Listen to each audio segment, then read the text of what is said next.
First ever factory outlet Mukunda jewellery KPHB Kothapet Khammam Somajiguda Hanamkonda. నమస్తే రమగారు. నమస్తే జయ. రమగారు, ఎగ్జామ్స్ టైమ్స్ దగ్గరకు వచ్చేసింది. టైము పిల్లలందరికీ ఆల్మోస్ట్ అందరికీ ఎగ్జామ్సే కదండి.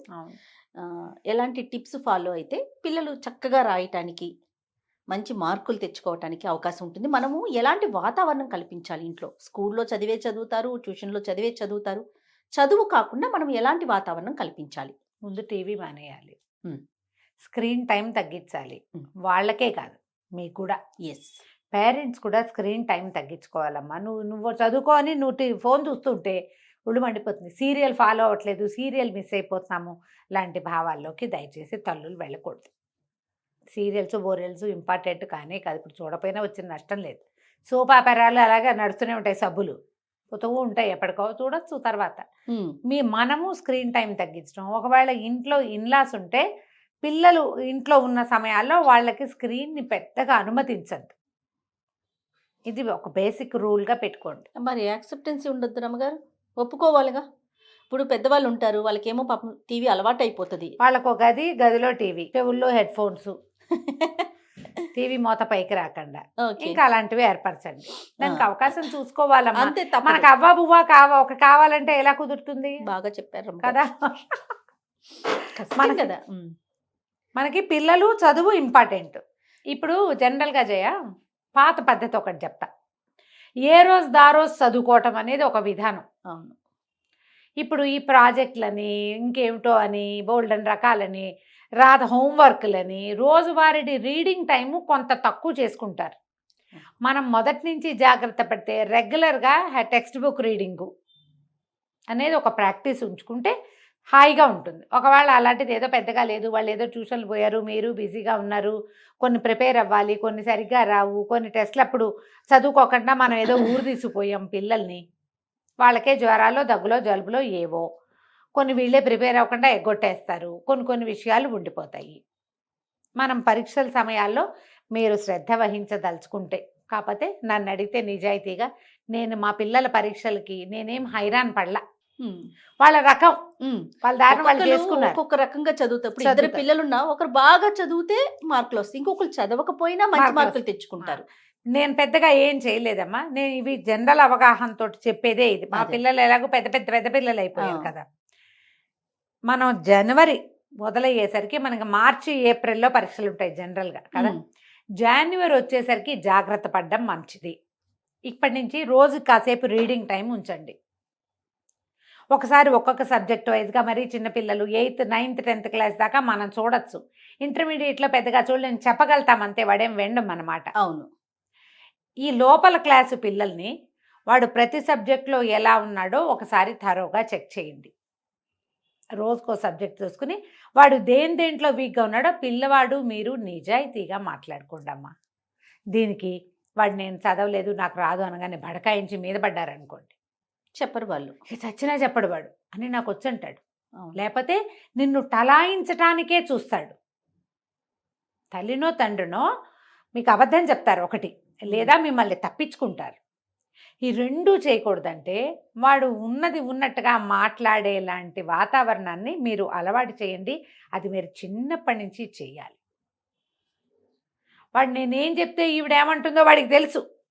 పిల్లలకు భలే తెలిసిపోతాయి జయ. అవునండి. ఎలా రియాక్ట్ అవుతుందో అమ్మ, దేనికి ఎలా రియాక్ట్ అవుతుందో కూడా తెలిసిపోతుంది. అందుకని మీరు రియాక్షన్స్ తగ్గించుకోండి. ఏదైనా ఒక వాక్యం చెప్పంగానే తిరగబడిపోవటం, తిట్టేయటం, తీసేయటం, అన్నిటికీ అది అంతేనా, అదే వచ్చా నీకు అంటాం. ఇంతే చదివేవా, ఇంత ఫీజులు కట్టాను అనటం పరీక్షల ముందు చేయొద్దు. మనం ఎలాంటి వాతావరణము అని మాట్లాడుతున్నాం కదా. నీ మీద ఇంత డబ్బు పెట్టాను, నీ కోసం నేను ఇంత శ్రమ పడుతున్నాను, మా చిన్నప్పుడు మాకు ఇలాంటివి ఏవీ లేవు, అయినా మేము చదువుకుని చచ్చాము, నీకు ఏసీ ఇచ్చాను, నీకు ఇది ఇచ్చాను, నువ్వు ఇది చేయలేదు, నువ్వు ఇలా తగలబడ్డావు అని పరీక్షల ముందు మాట్లాడద్దు. అసలు ఆ వాతావరణాన్ని రానివ్వద్దు. నువ్వు ఎంత చేసావు, ఇంకా ఎంత చేస్తావు, ఇంకా నువ్వెంత చేయగలవు, నన్ను నీకోసం ఏం చేయమంటావు, ఇవి మాట్లాడండి. చాలా మంది దగ్గర ఇప్పుడు ఇంతకు ముందు మీరు చెప్పారు చూడండి, ఆ పాయింట్స్ వింటాం నమ్మగారు. మా అమ్మ వాళ్ళు నన్ను కనీసం ట్యూషన్ కూడా చదివించలేదు, నేను గవర్నమెంట్ స్కూల్కి వెళ్ళి చదువుకున్నాను, నీకు నేను ఇన్ని ఇచ్చాను అయినా నువ్వు చదవట్లేదు. ఏమిటి ఉత్తరిచ్చారమ్మా, నాకు అర్థం కాదు. అలా అర్థమా అనొచ్చా? చెప్పు. అవును నువ్వేం కదా. ఉద్ధరించలా వాళ్ళని. నీకేది లభించలేదో అది నువ్వు ఇవ్వాలనుకున్నావు. పిల్లాడికి మా అమ్మకి ఇది లభించలేదు, నాకు ఇది దొరికింది, నేను ఈవిడ పట్ల కృతజ్ఞతగా ఉండాలి అని అనిపించదమ్మా. అది పాయింట్ కాదు అసలు. కదా రమ్మ గారు, వాళ్ళకి అది అది ఉండదు వాడికి కదా. ఏం తెలుస్తుంది? వాడు చిన్నప్పటి నుంచి హాయిగా ఉండటం, వాడు అనుకున్నది అనుకున్నట్టు అయిపోవటం, వాడికి కావాల్సింది నువ్వు ఇవ్వటం, మా అమ్మ కష్టపడింది అందుకు నాకు ఇస్తుంది, ఈ రకమైన లింక్ ఉంది చూడు, ఆ లింక్ వాడికి అర్థం కాదు. మేము చాలా మంది ఆ parents వైపుకి వెళ్ళి ఆలోచించరు కదా రమ్మ గారు పిల్లలు. పిల్లలకి అవి అర్థం కావమ్మా. ఎందుకంటే మనం ఆ పరిస్థితి చూపించాం మన పిల్లలకి అంతే కదా రమ్మ. కదా. డే 1 నుంచి వాళ్ళకి ఏం కావాలో అవి ఇస్తూ ఉంటాం మనం. మన శక్తికి మించి కూడా ఇస్తాను జయ. మన పెనుగులాట వాడికి తెలుస్తుంది, వాళ్ళకి పిల్లలకి అర్థమవుతుంది మనం పెనుగులాడుతున్నాం అది వాళ్ళకి ఏర్పరచడానికి అని. కానీ ఆ పెనుగులాట చాలా సహజమైనదిగా ఉంటుంది వాళ్ళకి. ఒక వస్తువు కోసం చాలా కష్టపడ్డావు, అయినా నువ్వు చేసి ఇచ్చేసావు, వాడికి తయారు చేసావు, వాడికి కొనిపెట్టావు, వాడికి సాధించావు, వాడు పంపించావు ఎక్కడికో అందరితో పాటు. రెండోసారి అడగటానికి వాళ్ళు ఆలోచించరు. లాస్ట్ టైం చేసావుగా ఇప్పుడు ఎందుకు చేయవు, నువ్వే చేస్తావని నమ్ముతారు. టేకెన్ గ్రాంటెడ్గా తీసుకుంటారు. పిల్లలు కాదమ్మా, లోకమంతా అలాగే ఉంటుంది. నువ్వు కూడా మనము అలాగే ఉన్నాం, అలానే వచ్చాం, అలానే అలాగే పెరిగాం. అలాగే అవుతుంది. ఇప్పుడు నువ్వు ఎంత ఇవ్వగలవో నువ్వు అంతే ఇవ్వగలిగితే వేరే కథ. ఇప్పుడు ఆ విషయాల్ని పరీక్షలప్పుడు తీసుకురావద్దు. యాక్చువల్గా అది వేరే సబ్జెక్ట్. మనం ఇందులో ఎందుకు మాట్లాడుతున్నామంటే ఎగ్జామినేషన్ టైంలో వీళ్ళకి భవిష్యత్తు పట్ల ఆసక్తి, దానికోసం నువ్వు చేయవలసిన ప్రయత్నం దాని మీదకి తీసుకెళ్ళాలి. నేను చిన్నప్పుడు అంత చచ్చి నానా చావులు చచ్చాను నీకు ఇవన్నీ ఇచ్చాను అనకూడదు. అవును, అది మానేయండి.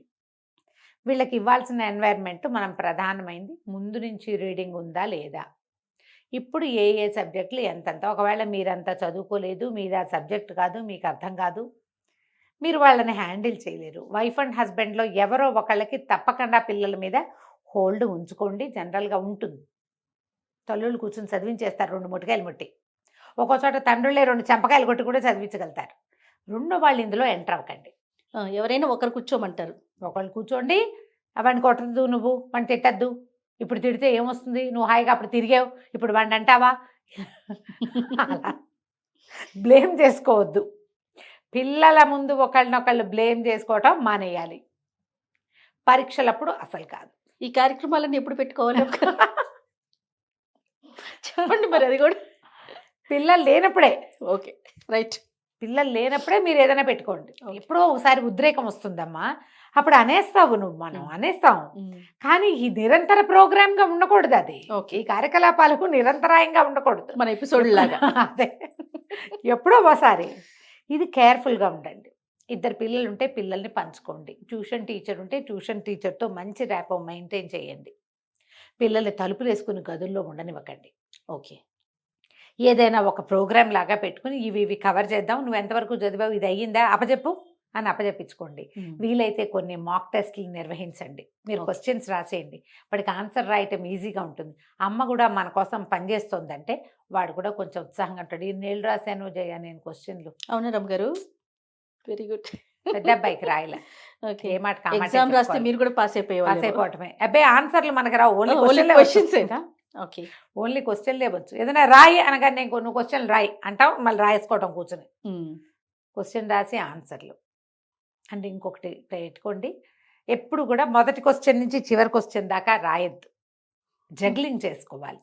అవును, ముందు వెనకది ముందు, ఈ లెసన్లోది ఒకటి ఆ లెసన్లోది ఒకటి, అలా చేస్తే పిల్లలు ఆ కన్ఫ్యూజెస్ ఇవి ఏమైనా ఉంటే వాటిలలో కన్ఫ్యూజన్ ఉంటుంది కొంతమంది, అవి సెట్ అవుతాయి ఇంట్లో. పిల్లల పరీక్షలు మనకి చాలా ముఖ్యం అన్నట్టు ప్రవర్తించండి. ఏదో అవుతూ ఉంటాయండి మామూలు జనరల్ వీక్లీ టెస్ట్లు, ఓకే. కనీసం యాన్యువల్ ఎగ్జామ్స్, ఫైనల్ ఎగ్జామ్స్ అప్పుడు ఈ టైము ఇప్పుడు ఫంక్షన్లకు వెళ్ళటాలు, పార్టీలకు వెళ్ళటాలు, మన ఇంట్లోనే ఫంక్షన్లు పెట్టటాలు, అక్కడెక్కడికైనా మనకి పెళ్ళిళ్ళు అవి అలాగే వచ్చేవమ్మా. ఇదివరకు పిల్లల పరీక్షలు, మా ఇంట్లో పెళ్ళిళ్ళు, మా ఇంట్లో ఫంక్షన్లు. నిజంగా అవునవును, ఇదివరకు మేలో ఎగ్జామ్స్, మేలో ఫంక్షన్లు ఎక్కువ జరిగేవి రమ్మగారు. అవును కదా, కానీ అప్పుడు హాలిడేస్ ఉండేవి కదా రమ్మగారు, పెళ్ళిళ్ళు కూడా ఉండేవి. పిల్లలకి ఎగ్జామ్స్ అయిపోయాయి కదా. అప్పుడు ఈ మార్చిలో రావా పెళ్ళిళ్ళు? మార్చిలో ఉంటాయి. ఇప్పుడు ఎక్కడ రమ్మగారు, ఇప్పుడు ఫెబ్లో ఎగ్జామ్స్ అండి పిల్లలందరికీ. 10th లోపు పిల్లలందరికీ కూడా ఫెబ్లోనే ఎగ్జామ్స్ అయిపోతున్నాయి. అయిపోతున్నాయి పార్టీలు, మీరు తీర్థయాత్రలు, మన ఇంటికి ఎవరైనా గుంపుగా చుట్టాలు వచ్చేటాలు, ఇలాంటివి ఏమైనా ఉంటే కొంచెం అవాయిడ్ చేయండి. హెల్త్ పరంగా ఎలాంటి కేర్ తీసుకోవాలండి? మీరు జనరల్ హెల్త్ బాగుండాలి, పిల్లలకి బయట నుంచి తిండి విపరీతంగా తెప్పించి పెట్టకండి. పొట్ట డిస్టర్బ్ అయితే జ్వరాలు రావచ్చు. వాళ్ళు ఏదైనా బళ్ళేసుకుని ఎక్కడికైనా వెళ్ళిపోయేది ఉంటే కొంచెం అవాయిడ్ చేయండి. ఏదైనా ప్రమాదాలు అయితే పరీక్షలకు ఇబ్బంది రావచ్చు. కొంచెం బలవర్ధకమైన ఆహారం ఇవ్వండి. Early to bed, early to rise practice పెట్టుకోండి. పొద్దున్నే లేచి చదువుకుందు కానీ తొందరగా పడుకో. నిద్ర ఉంటే పిల్లలు హెల్తీగా ఉంటారు. అవును. రాత్రంతా కూర్చొని చదివితే పొద్దున్న పరీక్షకి వెళ్ళేసరికి నిద్ర వస్తుంది, ఎగ్జామ్లో గుర్తు రాదు, టెన్షన్ వస్తుంది. రాత్రులు సరిగ్గా నిద్ర లేకపోతే పొద్దున్న వామిటింగ్స్ అవ్వచ్చు. ఇలాంటి జాగ్రత్తలు వహించండి అమ్మా. దీని బేసిక్ జాగ్రత్త, పరీక్షల ప్రెషర్ ఉండకూడదు అంటే ముందు నుంచి చదివించాలి. అవును రమ్మగారు, ఇది బేసిక్ రూల్. కరెక్ట్. కొంతమందికి ఎగ్జామినేషన్ టెన్షన్ ఉంటుంది, వాళ్ళకి హోమియోపతి వైద్యం చేయించండి, ఎగ్జామినేషన్ టెన్షన్ పోతుంది. అవునండి, 100% మోషన్ సిక్నెస్, ఎగ్జామ్ సిక్నెస్, ఈ రెండిటికి హోమియోలో 100% వైద్యం ఉంది. ఖచ్చితంగా తగ్గుతుంది. పిల్లలు ప్రెషర్ ఫీల్ అయిపోతారు, అది పోతుంది. ఎక్కువ సార్లు బాత్రూమ్కి వెళ్తుంటారు, మోషన్స్ అయిపోతాయి ఎగ్జామ్స్ అప్పుడు పిల్లలకి ప్రెషర్ తో. కొంతమంది ఫుడ్ తినరు, తినక తెచ్చుకుంటారు, తిని తెచ్చుకుంటారు. ఇవి రెండు కాకుండా ప్రెషర్ తో తెచ్చుకుంటారు. రైట్. మీ పిల్లల్లో ఎగ్జామినేషన్ టెన్షన్ కనుక ఉంటే వీళ్ళకి చిన్న యోగా చేయటము, కాస్త వాకింగ్ చేయటము నేర్పించండి, అలవాటు చేయండి. హోమియో నేను ముందే చెప్పాయి కదా, దీనికి ఇందులో వైద్యం ఉంది. మీరు కావాలంటే ప్రయత్నం చేసుకోండి. టాబ్లెట్లు వేసుకోవాల్సిన అవసరం ఏం లేదు, చిన్న వైద్యంతో సెట్ అవుతుంది. గుణం పోయిందంటే పిల్లల తర్వాత జీవితంలో ప్రెషర్స్ లేకుండా ఉంటారు. అంతే కదా. తలస్నానాలు చేయించటం, తలకి చేయించకూడదు అనుకోవటం, ఆ కాన్సెప్ట్ లో ఉన్నామా లేమా? ఏం లేమనుకుంటా. ఇది పాతకాలం పద్ధతి కదా, తలకి పోయకూడదు అనేది పాతకాలం. పాత రోజుల్లో పరీక్షల్లో తలెట్టి పోసుకోకూడదు అనేవాళ్ళు. ఒక్కొక్కసారి ఏమవుతుందంటే ఈ ఎగ్జామ్స్ లో మొదటి ఎగ్జామ్ ఏదైనా సరిగ్గా చేయలేదనుకో, ఆ ప్రెషర్ తర్వాత పరీక్షల మీద పడుతుంది. ఒకవేళ పిల్లలు అలా గనక ఏదైనా ఎగ్జామ్ బాగా రాలేదు, కంఫర్ట్ చేయండి వాళ్ళని. పర్వాలేదు 100% కదా 90 చేసావు కదా అంటే 85 వస్తాయి పర్వాలేదని. రెండో ఎగ్జామ్ మీద దాని ప్రెషర్ పడకుండా మీరు పిల్లలతోటి గడపడానికి ట్రై చేయండి. పిల్లల పరీక్షల్లో మీకు ఆఫీస్ డ్యూటీలు అవి ఏమైనా ఎక్కువ ఉంటే రెండో వాళ్ళైనా వీళ్ళని సపోర్ట్ చేయండి. దీనికి మీరు భార్యాభర్త మంచి సంబంధ బాంధవ్యాలు కలిగి ఉండాలి. పిల్లల పరీక్షల్లో అయినా పోట్లాడుకోకుండా ఉండండి. భయపడినివ్వద్దు. కొంచెం ఏదైనా పెందరా కాసేపు నిద్రపో, ఏదైనా తీయగా తిను, టెన్షన్ తీరుతుంది. స్వీట్ తింటే తీపిగా ఏదైనా తినిపించి కాసేపు నిద్రపోనిచ్చి తర్వాత లేచి ఫ్రెష్గా చదువుకుందు. కానీ ఓకే అని ముందే చెప్పాను, వాళ్ళ ఎందుకు చేయలేదని వాడిని తిట్టి పిల్లల్ని తిట్టి ఆ అమ్మాయికో అబ్బాయికో వాళ్ళ ప్రెషర్ పెరిగేలాగా చేయొద్దు. రైట్. ఎందుకంటే దాని ప్రభావం తర్వాత ఎగ్జామ్స్ మీద పడుతుంది కదా. ఆ అవకాశం లేకుండా ఆ రోజు పరీక్ష ఆ రోజు అంతే, రేపటిది ఇంకో ద్విగుణీకృత ఉత్సాహంతో మళ్ళీ పనిచేసి మళ్ళా తర్వాత పరీక్ష రాసేలాగా కంఫర్ట్ చేయటమేనమ్మా.